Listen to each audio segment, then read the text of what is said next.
Hi, welcome to ಈಶಾನ್ಯ academy Shivamogga. ನಾನು ನಿಮ್ಮ ಪ್ರಕಾಶ್ ಮಂಡಗಟ್ಟ. ಇಂದು ಶಂಕರಾಚಾರ್ಯರ ಜೀವನ ಮತ್ತು ಬೋಧನೆ, ಮಧ್ಯಕಾಲೀನ ಭಾರತ ಇತಿಹಾಸದಲ್ಲಿ 5 ಅಂಕದ ಪ್ರಶ್ನೆಗಳಲ್ಲಿ ಬಹಳ ಇಂಪಾರ್ಟೆಂಟ್ ಆಗಿರ್ತಕ್ಕಂತಹ ಪ್ರಶ್ನೆ, ಶಂಕರಾಚಾರ್ಯರ ಲೈಫ್ ಆ್ಯಂಡ್ ಟೀಚಿಂಗ್ಸ್. ನೋಡಿ, ಶಂಕರಾಚಾರ್ಯರು ಈ ದೇಶ ಕಂಡಂಥ ಅತ್ಯಂತ ಶ್ರೇಷ್ಠ ಧಾರ್ಮಿಕ ಚಿಂತಕರು ಮತ್ತು ಸಾಮಾಜಿಕ ಧಾರ್ಮಿಕ ಸುಧಾರಣಾ ಚಳವಳಿಯ ನಾಯಕರು. ಇವರ ಜೀವನ ಮತ್ತು ಬೋಧನೆಯನ್ನು ಅವಲೋಕನ ಮಾಡಬೇಕು ಅಂದ್ರೆ ನಾವು ಪ್ರಮುಖವಾಗಿ 5 ಹಂತಗಳಲ್ಲಿ ನಾವು ಅದನ್ನು ಅವಲೋಕನ ಮಾಡ್ಬೋದು. ಆರಂಭಿಕ ಜೀವನ, ಶಂಕರಾಚಾರ್ಯರು ಸ್ಥಾಪನೆ ಮಾಡಿದಂಥ ಮಠಗಳು, ಧಾರ್ಮಿಕ ಪ್ರವಾಸ, ಕೃತಿಗಳು ಮತ್ತು ಅದ್ವೈತ ಸಿದ್ಧಾಂತ. ಮೋಸ್ಟ್ ಇಂಪಾರ್ಟೆಂಟ್ ಪಾಯಿಂಟು ಅದ್ವೈತ ಸಿದ್ಧಾಂತ. ಈ ರೀತಿ 5 ಸೆಕ್ಷನ್ ಮಾಡ್ಕೊಳ್ಳೋ ಮೂಲಕವಾಗಿ ಈಸಿಯಾಗಿ ನೆನ್ಪಿಡೋದಕ್ಕೆ ಅವಕಾಶ ಆಗುತ್ತೆ.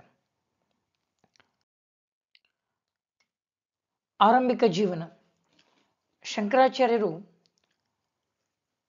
ಬಹಳ ಪ್ರಸಿದ್ಧವಾಗಿರ್ತಕ್ಕಂಥ ಸಾಮಾಜಿಕ ಧಾರ್ಮಿಕ ಸುಧಾರಕರು.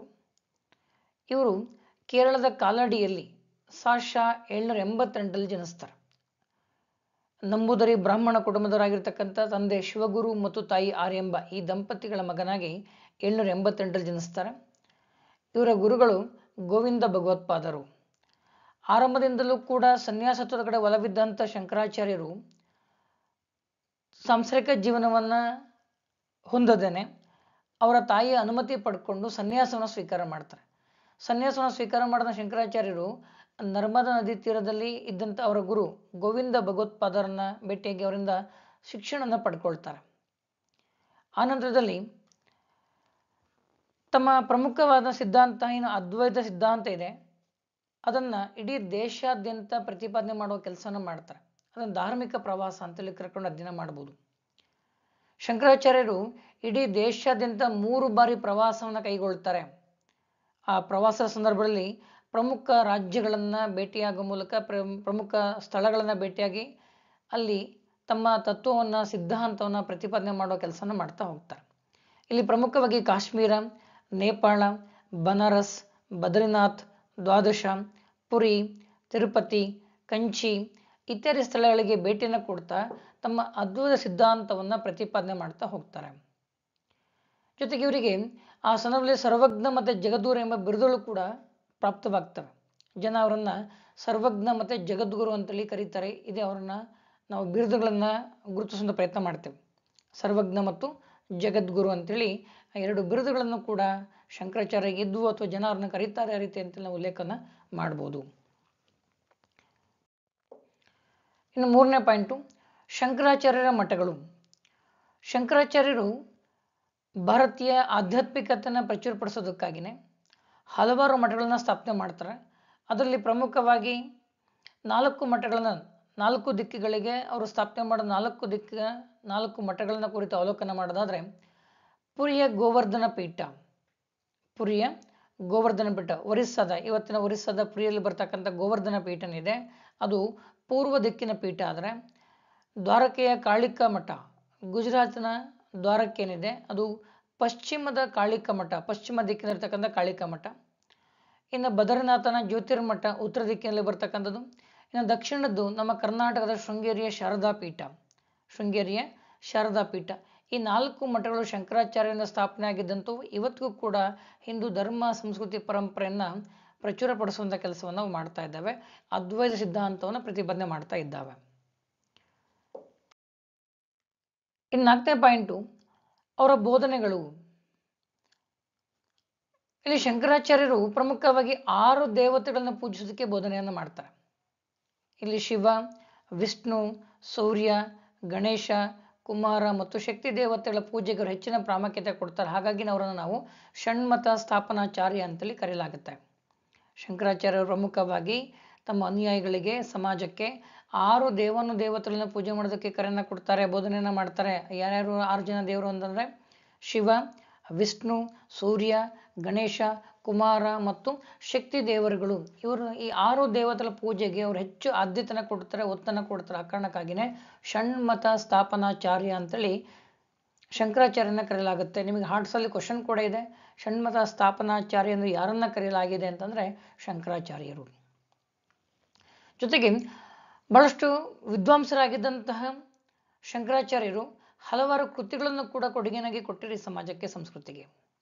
ಅವರು ಬರೆದಿರ್ತಕ್ಕಂಥ ಪ್ರಮುಖ ಕೃತಿಗಳು ಅಂತಂದರೆ ಪ್ರಧಾನವಾಗಿ ಬ್ರಹ್ಮಸೂತ್ರ, ಉಪನಿಷತ್ ಮತ್ತು ಭಗವದ್ಗೀತೆಗಳ ಮೇಲೆ ವ್ಯಾಖ್ಯಾನಗಳನ್ನು ಬರೆದಿದ್ದಾರೆ. ವೈದಿಕ ಸಾಹಿತ್ಯ ಪ್ರಕಾರಗಳಾದಂತಹ ಬ್ರಹ್ಮಸೂತ್ರಗಳು, ಉಪನಿಷತ್ ಮತ್ತು ಭಗವದ್ಗೀತೆಗಳ ಮೇಲೆ ವ್ಯಾಖ್ಯಾನಗಳನ್ನು ಬರೆದಿದ್ದಾರೆ. ಜೊತೆಗೆ ವಿವೇಕ ಚೂಡಾಮಣಿ, ಶಿವಾನಂದ ಲಹರಿ, ಆನಂದ ಲಹರಿ ಮತ್ತು ಭಜ ಗೋವಿಂದಂ ಸ್ತೋತ್ರ ಇತ್ಯಾದಿ ಪ್ರಸಿದ್ಧವಾಗಿರ್ತಕ್ಕಂತಹ ಸಾಹಿತ್ಯ ಗ್ರಂಥಗಳನ್ನು ಸಂಸ್ಕೃತ ಭಾಷೆಯಲ್ಲಿ ಅವರು ರಚನೆ ಮಾಡಿದ್ದಾರೆ. ಅದರಲ್ಲಿ ದಕ್ಷಿಣ ಭಜ ಗೋವಿಂದಂ ಸ್ತೋತ್ರ ಅತ್ಯಂತ ಪ್ರಸಿದ್ಧವಾಗಿರ್ತಕ್ಕಂಥ ರಚನೆ ಶಂಕರಾಚಾರ್ಯರಿಂದ ಮೂಡಿಬಂದಿರತಕ್ಕಂಥದ್ದು. ಶಂಕರಾಚಾರ್ಯರು ಬರೆದಿರ್ತಕ್ಕಂಥ ಭಜಗೋವಿಂದಂ ಸ್ತೋತ್ರ ಅಂದರೆ ಅತ್ಯಂತ ಪ್ರಸಿದ್ಧವಾಗಿರ್ತಕ್ಕಂಥ ಸ್ತೋತ್ರ. ಇನ್ನು 5ನೇ ಪಾಯಿಂಟ್ ಆಗಿ ಅದ್ವೈತ ಸಿದ್ಧಾಂತ. ಅದ್ವೈತ ಸಿದ್ಧಾಂತ ಶಂಕರಾಚಾರ್ಯರಿಂದ ಪ್ರತಿಪಾದನೆ ಆದಂಥ ಸಿದ್ಧಾಂತವನ್ನು ನಾವು ಅದ್ವೈತ ಸಿದ್ಧಾಂತ ಅಂತೇಳಿ ಕರಿತೀವಿ. ಒಂದು ಅಂಕದ ಪ್ರಶ್ನೆ ಕೂಡ ಇದೆ. ಅದ್ವೈತ ಸಿದ್ಧಾಂತರ ಪ್ರತಿಪಾದಕರು ಯಾರು ಅಂತ ಕೇಳ್ತಾರೆ, ಶಂಕರಾಚಾರ್ಯರು. ಇಲ್ಲಿ ಅದ್ವೈತ ಅಂತಂದ್ರೆ ಏಕತ್ವ ಅಥವಾ ಎರಡು ಅಲ್ಲದುದು ಎಂಬ ಅರ್ಥ, ಅಂದ್ರೆ ಎರಡು ಒಂದೇ ಅಂತ ಅರ್ಥ. ಇಲ್ಲಿ ಅದ್ವೈತ ಅಂತಂದ್ರೆ ಏಕತ್ವ ಅಥವಾ ಎರಡು ಅಲ್ಲದುದು, ಅಂದ್ರೆ ಎರಡು ಬೇರೆ ಬೇರೆ ಅಲ್ಲ, ಎರಡು ಒಂದೇ. ಇಲ್ಲಿ ಯಾವುದು ಎರಡು ಒಂದೇ? ಆತ್ಮ ಮತ್ತು ಪರಮಾತ್ಮ ಇವೆರಡನ್ನು ಕೂಡ ಒಂದೇ ಅಂತಾರೆ. ಆ ಕಾರಣಕ್ಕಾಗಿ ಇದನ್ನು ಅದ್ವೈತ ಸಿದ್ಧಾಂತ ಅಂತೇಳಿ ಕರಿತೇವೆ. ಇಲ್ಲಿ ಅತ್ಯಂತ ಪ್ರಧಾನವಾಗಿ ಬ್ರಹ್ಮ ಏನಿದೆ ಅಥವಾ ದೇವರೇನಿದೆ ಅವನು ಅಂತಿಮ ಸತ್ಯ, ಅವನು ನಿರ್ಗುಣ, ನಿರಾಕಾರ ಮತ್ತು ಸ್ವಪ್ರಕಾಶಕ ಅಂತ ಹೇಳ್ತಾರೆ. ಬ್ರಹ್ಮನಿಗೆ ಯಾವುದೇ ಗುಣ ವಿಶೇಷಣ ಇಲ್ಲ, ದೇವರಿಗೆ ಯಾವುದೇ ಗುಣ ವಿಶೇಷಣ ಇಲ್ಲ. ಅವನು ನಿರಾಕಾರ, ನೀರಿದ್ದ ಹಾಗೆ. ನೀರು ಹೇಗೆ ಪಾತ್ರೆಗೆ ಹಾಕಿದರೆ ಪಾತ್ರೆ ಆಕಾರವನ್ನು, ಲೋಟಕ್ಕೆ ಹಾಕಿದರೆ ಲೋಟದ ಆಕಾರವನ್ನು ಹೇಗೆ ಪಡ್ಕೊಳ್ಳುತ್ತೋ ಹಾಗೆ ದೇವರೇನಿದೆ, ಸತ್ಯನಿದ್ದಾನೆ, ದೇವರು ನಿರ್ಗುಣ, ನಿರಾಕಾರ, ಶಾಶ್ವತ, ಸತ್ಯ ಅಂತಾರೋ. ಆತನಿಗೆ ಇಂಥದ್ದೇ ಆಕಾರ ಅಂತಿಲ್ಲ. ಅವನು ನಿರ್ಗುಣ ಮತ್ತೆ ನಿರಾಕಾರ, ಜೊತೆಗೆ ಸ್ವಂತ ಬೆಳಕುಳ್ಳವನು, ಸ್ವಪ್ರಕಾಶಕನ, ತನ್ನಷ್ಟಕ್ಕೆ ತಾನೇ ಬೆಳಕನ್ನ ಹೊಂದತಕ್ಕಂಥವನು ಅಂತೇಳಿ ಸ್ವಪ್ರಕಾಶಕ ಅಂತೇಳಿ ಕರೀತಾನೆ.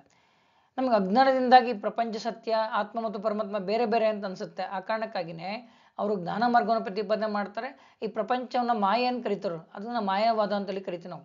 ಪ್ರಪಂಚವನ್ನ ಮಾಯೆ ಅಂತೇಳಿ ಕರಿತೀವಿ. ಪ್ರಪಂಚ ಅನ್ನೋದು ಒಂದು ಭ್ರಮೆ. ನಮಗೆ ಅಜ್ಞಾನದಿಂದಾಗಿ ಅದು ಸತ್ಯ ಅನ್ಸುತ್ತೆ, ಆದರೆ ವಾಸ್ತವದಲ್ಲಿ ಅದು ಭ್ರಮೆ, ಅದು ಮಾಯೆ ಅಂತ ಹೇಳೋ ಪ್ರಯತ್ನ ಮಾಡ್ತಾರೆ. ಜೊತೆಗೆ ಅಹಂ ಬ್ರಹ್ಮಾಸ್ಮಿ ಅಂತ ಹೇಳ್ತಾರೆ, ನಾನೇ ಬ್ರಹ್ಮ. ಆತ್ಮ ಮತ್ತು ಪರಮಾತ್ಮ ಎರಡೂ ಕೂಡ ಒಂದೇ, ಅದಕ್ಕಾಗಿನೇ ನಾನೇ ಬ್ರಹ್ಮ ಅಂತ ಹೇಳ್ತಾರೆ. ಆತ್ಮ ಮತ್ತು ಪರಮಾತ್ಮ ಎರಡೂ ಕೂಡ ಒಂದೇ.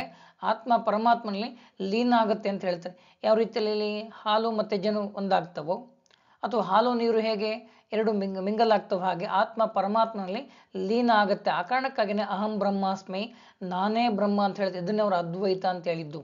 ಅದ್ವೈತ ಅಂದರೆ ಎರಡು ಅಲ್ಲದುದು, ಏಕತ್ವ ಅಂತ ಏನು ಹೇಳ್ತೀವಿ ಅಂದರೆ ಆತ್ಮ ಮತ್ತು ಪರಮಾತ್ಮ ಏನು ಎರಡಿದ್ದೇವೆ ಆ ಎರಡೂ ಕೂಡ ಒಂದೇ.